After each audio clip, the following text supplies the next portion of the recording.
And off you go. The Fox and the Crow. One morning a fox was walking through the woods looking for something tasty to eat for his breakfast when his nose picked up a scent of something very interesting. He stood still and sniffed the air. "Cheese," he said. "I smell cheese." Now why would there be cheese in the middle of a wood like this?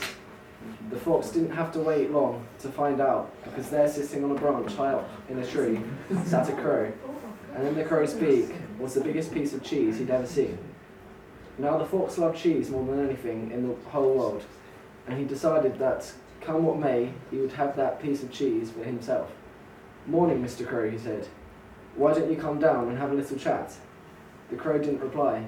He just sat on his branch and looked down at the fox. "He must think I'm stupid," thought the crow to himself. "That fox is after my cheese. If I fly down there, he'll jump on me and gobble me up first, and then the cheese. Foxes can't climb trees, so I'll just sit up here and enjoy my piece of cheese." The crow was just about to swallow his lump of cheese when the fox said, that cheese looks a bit mouldy to me. I wouldn't eat it if I were you. Mouldy cheese is very, very dangerous.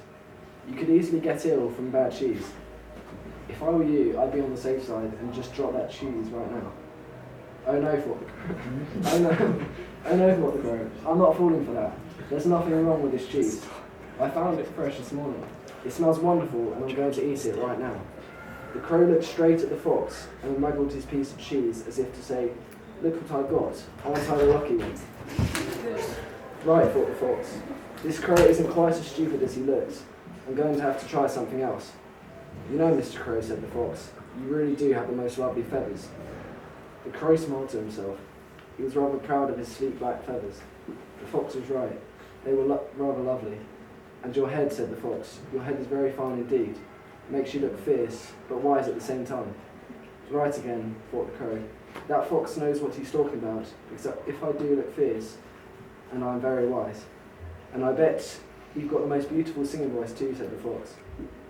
"I can tell just by looking at you. I mean, all the crows are good singers." The crow nodded. "And I bet you're the best singer out of all the crows." The crow nodded again. "See, I can tell you're a great singer just by looking at you. But how I'd love to hear you sing, just once. That's all I ask. Just one little song would make me so happy." The crow's mind was racing as the fox started to walk away. "Oh well, I see I'm not in luck today," sighed the fox. "Suppose I'll just have to go and listen to a boring old skylark or nightingale." The crow thought to himself, "The fox is right. I am a wonderful singer. Much better than those boring nightingales and larks. Very overrated. I shall sing. I shall sing for the fox right now." As the crow opened his beak and started to sing, the piece of cheese fell to the ground. The fox licked his lips. "Thank you, Mr. Crow," he said. "You can stop singing now. That horrible sound spoiling my breakfast. But you said you love to hear a crow sing." "Never believe what people tell you when they're trying to steal your cheese," said the fox.